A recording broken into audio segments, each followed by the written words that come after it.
사도행전 25장 1절부터 10절까지의 말씀 교독합니다. 1절 제가 먼저 읽습니다. 베스도가 부임한 지 3일 후에 가이사랴에서 예루살렘으로 올라가니 대제사장들과 유대인 중 높은 사람들이 바울을 고소할세. 베스도의 호의로 바울을 예루살렘으로 옮기기를 청하니 이는 길에 매복하였다가 그를 죽이고자 함이더라. 베스도가 대답하여 바울이 가이사랴에 구류된 것과 자기도 멀지 않아 떠나갈 것을 말하고 또 이르되 너희 중 유력한 자들은 나와 함께 내려가서 그 사람에게 만일 옳지 아니한 일이 있거든 고발하라 하니라. 베스도가 그들 가운데서 8일 혹은 10일을 지낸 후 가이사랴로 내려가서 이튿날 재판 자리에 앉고 바울을 데려오라 명하니 그가 나오매 예루살렘에서 내려온 유대인들이 둘러서서 여러 가지 중대한 사건으로 고발하되 능히 증거를 대지 못한지라.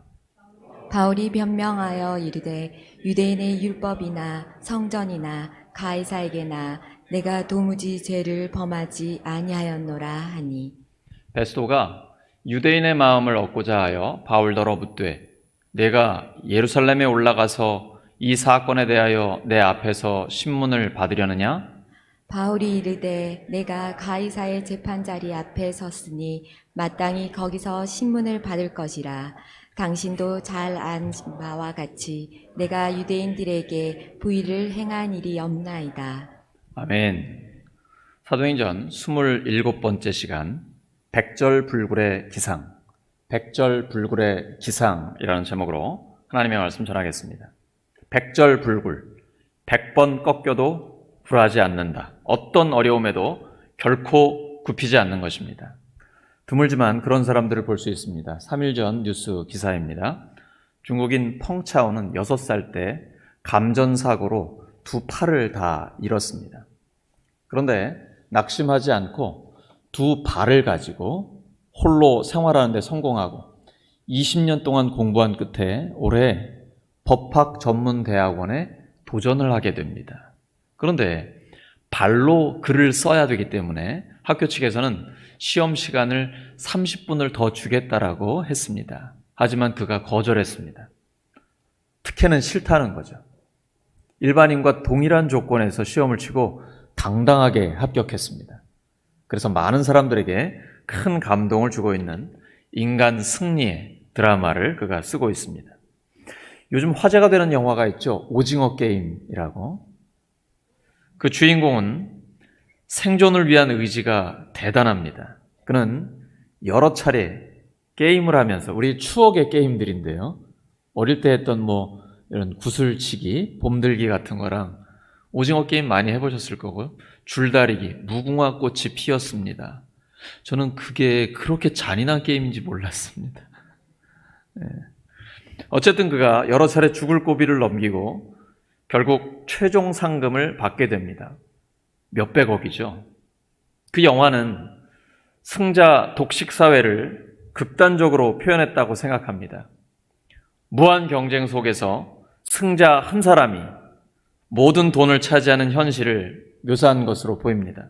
우리 시대에 생존하고 그리고 크게 성공하려면 백절불굴의 의지가 필요합니다.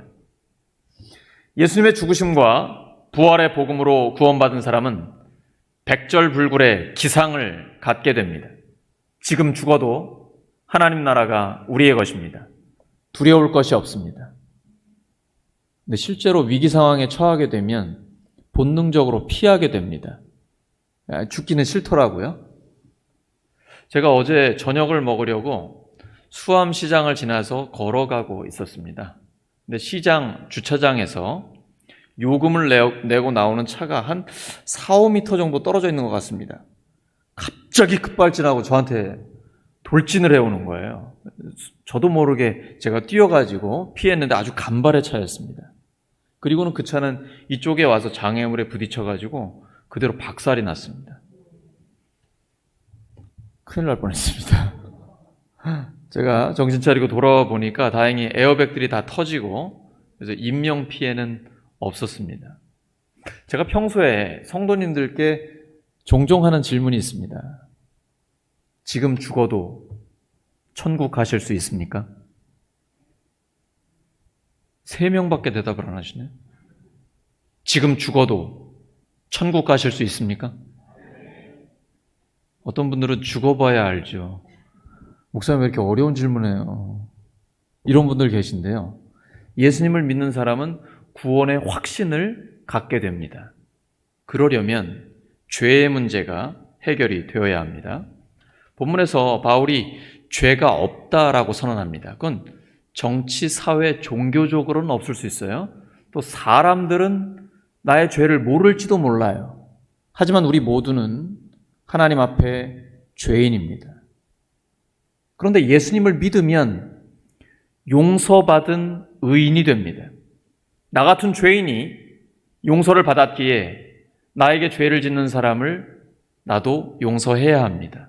그런데 이런 믿음이 생기면 용서가 됩니다. 신앙생활은 내가 하는 것이 아니고 그렇게 되는 것입니다. 나 같은 죄인도 용서를 받았기 때문에 자연스럽게 그 사람은 아무것도 아니다. 당연히 용서해야지. 이런 마음이 생기죠. 이게 신앙생활입니다. 이것이 복음입니다. 우리는 복음으로 세상을 바꿀 수 있습니다. 너무 큰 것 같지 않습니까? 어떻게 바꿀 수 있습니까? 모든 민족을 제자 삼으면 됩니다. 한 사람부터 시작하면 됩니다.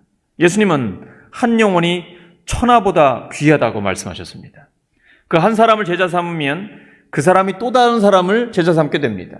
그러면 어느 순간에 성령님이 역사하셔서 폭발적인 부흥이 나타나게 됩니다. 그것이 성경의 역사고 2000년 교회의 역사며 우리나라의 그 교회사의 한 획을 그은 한국교회의 놀라운 부흥의 역사고, 그리고 그 역사는 울산 성결교회를 통해서 계속 진행될 것입니다. 아멘율 작아요. 그것이 가능할까요? 안 될 거 없잖아요. 복음에는 모든 사람을 구원하는 하나님의 능력이 있습니다. 옆 사람한테 물어봐 주세요. 안 될 거 없잖아요.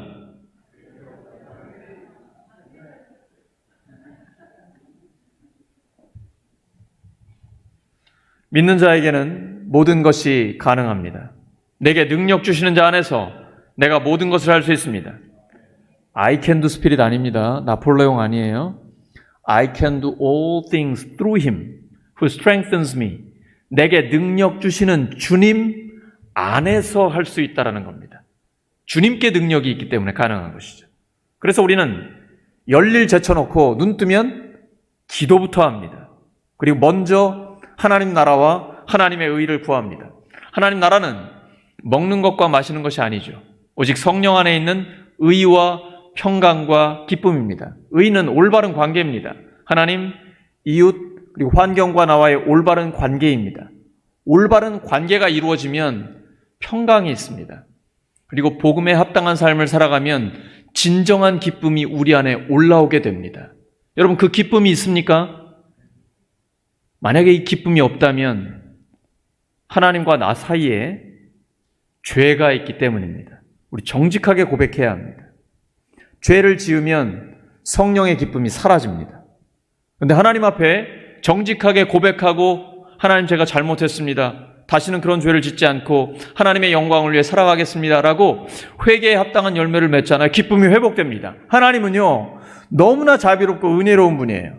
하나님 앞에 정직하게 고백하기만 하면 우리의 모든 죄를 씻어주십니다. 과거, 현재, 미래의 죄까지 다 이미 씻어주셨어요. 예수님의 십자가의 보혈과 부활의 능력으로 모든 죄를 용서해 주셨습니다.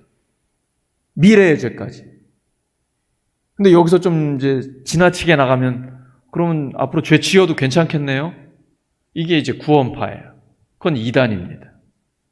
2000년 전에도 이단이 있었습니다. 영지주의자들. 안 됩니다.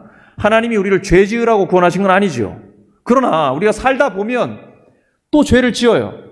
근데 여러분, 죄 짓는 게 어렵습니까? 쉽습니까? 무지하게 쉬워요. 우리 안에 죄성이 있기 때문입니다. 그냥 가만히 있으면 죄로 갑니다. 이렇게. 죄 짓지 않기는 쉽지 않습니다. 결단해야 돼요. 죄의 길을 끊어야 하고, 눈 뜨면 기도하고, 항상 기뻐하고, 쉬지 말고 기도하고, 범사에 감사하고, 하나님 뜻대로 살려고 몸부림쳐야 됩니다. 왜냐하면 우리 안에 죄성이 있기 때문입니다. 나는 이 정도만 유지할 거야. 유지 안 됩니다. 계속 후퇴하게 됩니다. 마귀가 우는 사자같이 우리를 노리고 있기 때문이에요. 가만히 있으면 가만히 있는 게 아니에요. 계속 뒤로 가는 겁니다. 오직 주님을 향해, 뒤에 있는 것은 잊어버리고 표대를 향해, 하나님이 우리를 부르신 부름의 상을 향하여 달려갈 때에만 그래도 조금씩 전진할 수 있는 것입니다. 그리고 어느 날 하나님께서 우리를 성숙하게 만들어 주십니다. 다시 성령의 기쁨과 평강이 우리 안에 넘치게 되는 것입니다. 하나님은요, 우리의 죄는 기억도 하지 않으십니다. 모든 것을 합력해 선을 이루어 주십니다. 우리가 살고 있는 세상은 자기의 재능을 가지고 최선을 다해서 성공하는 것이 목적입니다. 하지만 복음은 자기를 부인하고 날마다 자기 십자가를 지고 부활하신 예수 그리스도를 따라가는 것이 목적입니다. 나 자신을 보면 늘 부족합니다. 연약합니다. 하지만 낙심하거나 좌절하지 않습니다. 왜냐하면 하나님의 능력은 약한 데서 완전해지기 때문입니다. 강한 척 할 필요 없습니다. 그냥 나는 나의 약함을 인정하면 됩니다. 하나님의 능력은 약한 데서 완전해집니다. 나의 능력으로 하나님 일을 하는 건 아닙니다. 오직 하나님의 능력으로 하는 것입니다. 고린도전서 1장 26절 27절입니다. 시작. 형제들아 너희를 부르심을 보라. 육체를 따라 지혜로운 자가 많지 아니하며 능한 자가 많지 아니하며 문벌 좋은 자가 많지 아니한도다. 그러나 하나님께서 세상에 미련한 것들을 택하사 지혜 있는 자들을 부끄럽게 하려 하시고 세상에 악한 것들을 택하사 강한 것들을 부끄럽게 하려 하시며. 아멘. 우리가 그렇잖아요. 하나님 앞에 자랑할 것이 무엇이 있습니까? 연약한 우리를 부르셔서 예수 그리스도의 죽으심과 부활의 복음으로 우리를 구원하시고 그리고 하나님으로 인해 강한 자로 만들어 주셨습니다. 능력은 하나님께 있습니다. 우리를 위해 십자가에 죽으시고 부활하신 예수님 약속하셨습니다. 사도행전 1장 8절이죠. 오직 성령이 너에게 마시면 너희가 권능을 받고 예루살렘과 온 유대와 사마리아와 땅끝까지로 내 증인이 되리라. 사도행전은 이 사도행전 1장 8절이 이루어지는 과정을 기록하고 있습니다. 그런데 그 과정 속에 예수님의 제자들은 수많은 고난과 위기 속에 처하게 됩니다. 순교를 당하고 투옥되고 그리고 경제적으로도 어려워집니다. 피난을 가야 됩니다. 하지만 부활하신 주님께서 함께 하시기 때문에 계속해서 극복할 수 있었습니다. 본문에서 바울은 극심한 위기에 처해 있습니다. 유대인 고위 관리들은 매복했다가 바울을 죽이려는 음모를 꾸미고 있습니다.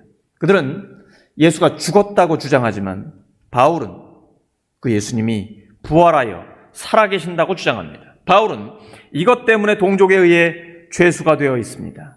동족에 의해서 말입니다. 생명이 위태로운 상황 가운데서도 부활하신 주님이 함께 하시기에 그에게는 백절불굴의 기상이 있습니다. 바울보다 600여 년 앞선 시대에 바울처럼 동족에 의해 죄수가 되어 감옥에 갇혀있던 선지자가 있습니다. 바로 예레미야입니다. 예레미야는 하나님께서 말씀을 주셨을 때 주저했습니다. 나이가 어리다고, 나는 준비가 안 됐다라고, 하나님 저 하기 어려워요 라고 말씀드렸어요. 근데 하나님이 어리다고 준비 안 됐다라고 말하지 말라는 거예요. 왜냐하면 예레미야가 하는 게 아니라 하나님이 하시는 거기 때문입니다. 그리고 예레미야의 말이 아니라 하나님의 말씀이 그에게 임했기 때문입니다. 예레미야 1장 7절입니다. 시작. 여호와께서 내게 이르시되 너는 아이라 말하지 말고 내가 너를 누구에게 보내든지 너는 가며 내가 내게 무엇을 명령하든지 너는 말할지니라. 내가 너를 누구에게 보내든지 너는 가며 내가 너에게 무엇을 명령하든지 너는 말할지니라. 우리에게 주시는 하나님의 말씀입니다. 교회, 가정, 일터, 하나님께서 우리를 어디로 보내든지 그 자리에서 하나님의 뜻대로 순종하면 되는 것입니다. 사람이 보든 안 보든 하나님의 뜻대로 순종할 때 하나님의 역사는 나타나게 됩니다. 하나님은 예레미야에게 죄를 지은 이스라엘이 심판을 당할 것이라는 메시지를 주셨습니다. 예레미야는 심판을 경고했고 유다 지도자들은 듣기 싫은 소리를 하는 예레미야를 때리고 가두고 죽이려고 했습니다. 목사가 괴로울 때가 있습니다. 성경을 강해하다 보면 피할 수 없는 본문들이 나옵니다. 심판에 대한 메시지. 죄가 있으면 심판을 당한다는 하나님의 말씀이 있을 때입니다. 저도 인간인데 좋은 소리 하고 싶지 않겠습니까? 근데 여러분, 하나님의 말씀을 들을 때 듣기 좋은 말만 들으려고 하면 안 됩니다. 왜냐하면 하나님의 말씀은 듣기 좋은 말만 기록되어 있지 않습니다. 디모데후서 3장 16절이죠. 모든 성경은 하나님의 감동으로 된 것으로 교훈과 책망과 바르게 함과 의로 교육하기. 다시 한번요. 교훈과 책망과 바르게 함과 의로 교육하기. 거기 듣기 좋은 소리가 있나요? 있을 수도 있지만 우리가 잘못 갈 때는 바로잡아 주시기 위한 하나님의 말씀이 계속 선포되는 것입니다. 우리는 그 말씀을 들어야 합니다. 하지만 유다는 하나님 앞에 두 가지 악을 행했습니다. 하나님을 버렸고 스스로 하나님이 되려고 했습니다. 예레미야 2장 13절입니다. 내 백성이 두 가지 악을 행하였나니 곧 그들이 생수의 근원되는 나를 버린 것과 스스로 웅덩이를 판 것인데 그것은 그 물을 가두지 못할 터진 웅덩이들이니라. 이것이 죄의 본질입니다. 내가 하나님이 되는 것입니다. 내 마음대로 내 뜻대로 살려고 하는 것입니다. 하지만 인간은 그렇게 못합니다. 터진 웅덩이와 같습니다. 그때 예언자들이 많이 있었는데 오늘날 목사들이 많이 있는 것처럼 예언자들이 많이 있었는데요. 그 중에는 거짓 선지자들이 있었습니다. 그들은 좋은 말만 해주었습니다. 예수님 믿으면 잘 먹고 잘 살 수 있어. 이런 말만 듣고 싶습니까 혹시? 하나님 앞에 죄를 짓는 백성들에게 평안하고 재앙이 오지 않을 거라고 얘기했습니다. 사람들은 좋아했습니다. 환호하죠. 괜찮구나. 그때 하나님께서 이렇게 말씀하셨습니다. 예레미야 23장 21절 22절입니다. 이 선지자들은 내가 보내지 아니하였어도 다름질하며 내가 그들에게 이르지 아니하였어도 예언하였은즉 그들이 만일 나의 회의에 참여하였더라면 내 백성에게 내 말을 들려서 그들을 악한 길과 악한 행위에서 돌이키게 하였으리. 여러분 어떤 말을 듣고 싶습니까? 내가 잘못 가고 있을 때 괜찮아. 다 그럴 수도 있지. 아니면 빨리 돌이키라고. 하나님이 기다리고 계신다고. 하나님의 말씀이 중요한 것이지 내 귀에 듣기 좋은 소리가 중요한 것이 아닙니다. 하나님의 음성을 들을 수 있어야 합니다. 내 귀에 듣기 좋으냐 나쁘냐가 문제가 아니라 진리이냐 거짓이냐가 중요한 것입니다. 하나님의 자녀는 때로는 듣기 싫은 말도 들어야 합니다. 그 속에 하나님의 음성이 있기 때문이에요. 참된 예언을 선포하는 예레미야 어땠을까요? 치욕을 당했습니다. 그래서 포기하고 싶었습니다. 예레미야 20장 9절입니다. 시작. 내가 다시는 여호와를 선포하지 아니하며 그의 이름으로 말하지 아니하리라 하면 나의 마음이 불붙는 것 같아서 골수에 사무치니 답답하여 견딜 수 없나이다. 하나님의 말씀을 선포하는데 전부 심판이에요. 심판에 대한 말씀. 사람들이 듣기 싫어해요. 언제 하나님이 그런 말을 했냐? 가두고 때리고 죽이려고 합니다. 그러니까 포기하고 싶은 거예요. 인간적인 예레미야의 울부짖음이에요. 그런데 하나님의 말씀이 임하니까 불붙는 것 같아서 견딜 수가 없는 거예요. 하나님의 말씀을 전하지 않을 수가 없는 거예요. 그래서 그는 계속해서 심판을 경고합니다. 하지만 하나님이 70년 뒤에 회복시킨다는 말씀까지 동시에 전했습니다. 예레미야는 그것이 사명이기에 끝까지 감당했습니다. 하나님이 함께 하시기에 가능했던 일입니다. 하나님의 말씀에는 능력이 있습니다. 예레미야 23장 29절입니다. 여호와의 말씀이니라 내 말이 불 같지 아니하냐 바위를 쳐서 부서뜨리는 방망이 같지 아니하냐 내 말은 맹렬하게 타는 불이다 바위를 부수는 망치다. 그러나 하나님의 말씀은 악한 것은 무너뜨리지만 하나님의 나라는 일으켜 세워주십니다. 그리고 말씀을 통해 우리의 평안을 주고 미래와 희망을 줍니다. 예레미야 29장 11절입니다. 여호와의 말씀이니라 너희를 향한 나의 생각을 내가 아나니 평안이요 재앙이 아니니라 너희에게 미래와 희망을 주는 것이니라. 때로는 우리의 가슴을 찌르는 너무나 큰 찔림을 주는 하나님의 말씀이 올 때가 있습니다. 그러나 애통하고 회개하면 우리에게 성령의 기쁨이 회복됩니다. 하나님의 평강이 우리에게 다시 주어집니다. 그것이 바로 하나님의 말씀의 능력입니다. 예레미야에게 들려주신 하나님의 말씀이 바울에게도 그리고 오늘 우리에게도 살아있는 말씀이 됩니다. 예레미야 33장 1절에서 3절입니다. 시작. 예레미야가 아직 시위대 뜰에 갇혀 있을 때에 여호와의 말씀이 그에게 두 번째로 임하니라. 이르시되 이를 행하시는 여호와 그것을 만들며 성취하시는 여호와 그의 이름을 여호와라 하느니가 이와 같이 이르시도다. 너는 내게 부르짖으라. 내가 내게 응답하겠고 내가 알지 못하는 크고 빈밀한 일을 내게 보이리라. 아멘. 하나님 말씀입니다.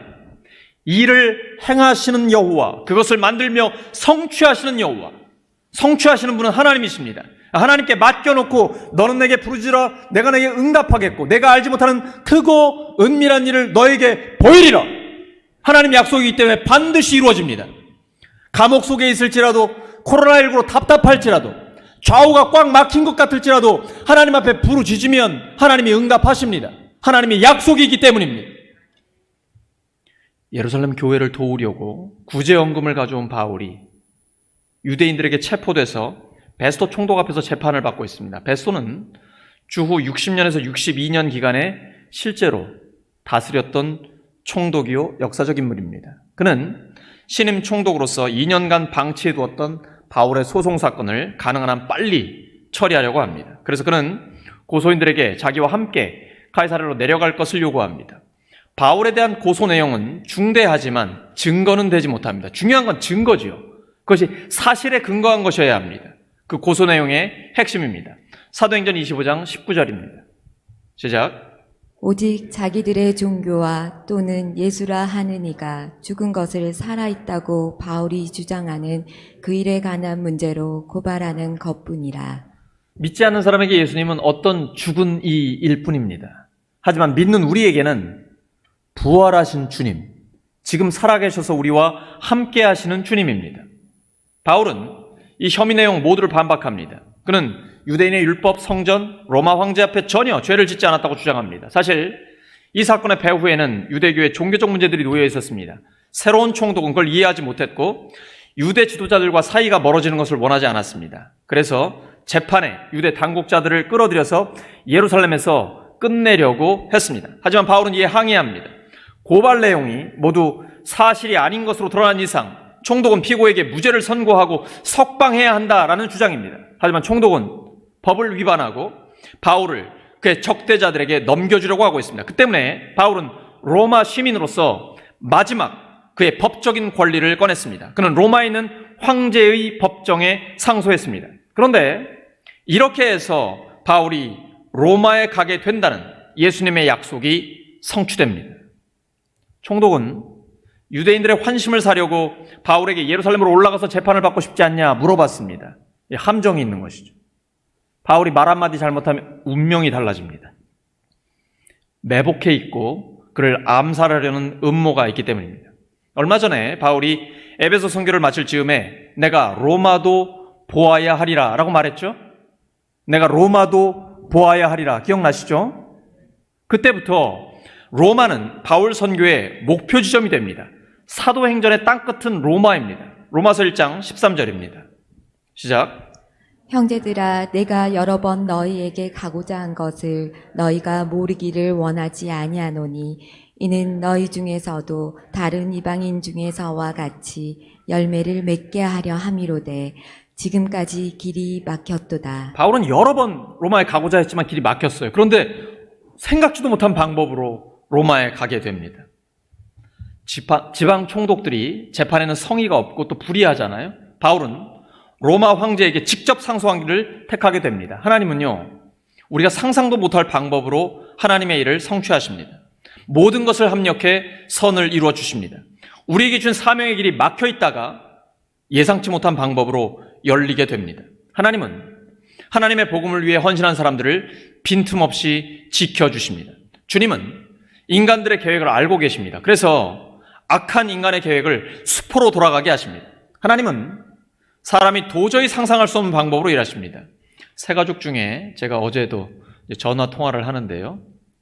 사업을 하시면서 많은 사람들이 속이면서 하는데 20여 년 동안 단 한 번도 속인 적이 없다라고 말씀하시는 거예요. 정직하게 하신다는 거예요. 그래서 제가 그랬죠. 그렇게 정직하게 사업을 하시니까 하나님이 복을 주시는 거라고. 정직하게 하면 복을 받지요? 실제로는 손해보실 때도 있죠. 그래도 정직하게 살아야 합니다. 하나님은 모든 것을 합력해 선을 이루어 주십니다. 성경에 하나님의 뜻대로 살다가 형통한 인물들이 많이 있습니다. 요셉, 느헤미야, 에스더, 다윗 너무 많습니다. 우리도 하나님의 뜻대로 인내하며 정직하게 삶의 자리에 임할 때 하나님께서 우리를 형통하게 하실 줄로 믿습니다. 먼저 하나님 나라와 하나님의 의를 구하라. 그리하면 이 모든 것을 너희에게 더하시리라. 하나님은 바울로 하여금 언제 끝날지 모르는 감금 생활에서 로마로 직행하는 길을 열어주셨습니다. 기가 막힌 방법으로 하나님께서 역사해 주십니다. 바울은 고소당한 미결수로서 조국의 땅에서도 자유롭게 다닐 수 없었고 로마에 갈 수차 없는 몸이었지만 이제 갈 수 있는 길이 열리게 됩니다. 그런데 우리는 얼마나 자주 하나님의 역사를 기대하지 못하고 인간적인 길이 막혔을 때 한없이 실망하곤 합니까? 그것이 우리의 현실이죠. 우리의 꿈과 목표가 이루어지지 않을 것 같을 때 얼마나 자주 초조해하고 낙심합니까? 하지만 하나님께서 우리에게 주신 사명은 하나님의 때에 하나님의 방법으로 이루어집니다. 하나님은 소망을 잃지 않는 사람을 통해서 놀라운 일을 성취해 주십니다. 하나님이 주신 사명을 이루기 위해 우리는 감옥 같은 답답한 현실 속에서도 부르짖어야 합니다. 그러면 하나님께서 응답해 주십니다. 백절불굴의 기상으로 복음을 외치고 부르짖을 때에 하나님은 역사해 주십니다. 바울의 삶에 그렇게 하신 것처럼 말입니다. 어떤 어려움에도 부활하신 주님과 동행하고 있는 바울, 우리도 그 길을 걸어갈 수 있는 것입니다. 하나님은 우리 또한 성숙한 하나님의 사람으로서 사명을 감당할 수 있도록 훈련시키고 계십니다. 다양한 사람들과 다양한 환경을 통해서 우리를 깨끗한 그릇으로 준비시켜 주시고 그리고 귀한 그릇으로 사용하고 계십니다. 하나님은 그 시대에 죄를 진 죄수의 모습으로 묵묵히 진리의 복음을 증거하는 바울을 통해서 영광을 받으십니다. 그리고 그를 실제적인 역사의 주인공으로 세우십니다. 베스도와 아그리파 왕 같은 인물들은 일반 역사에서도 악명 높은 그런 사람들로 기록이 됩니다.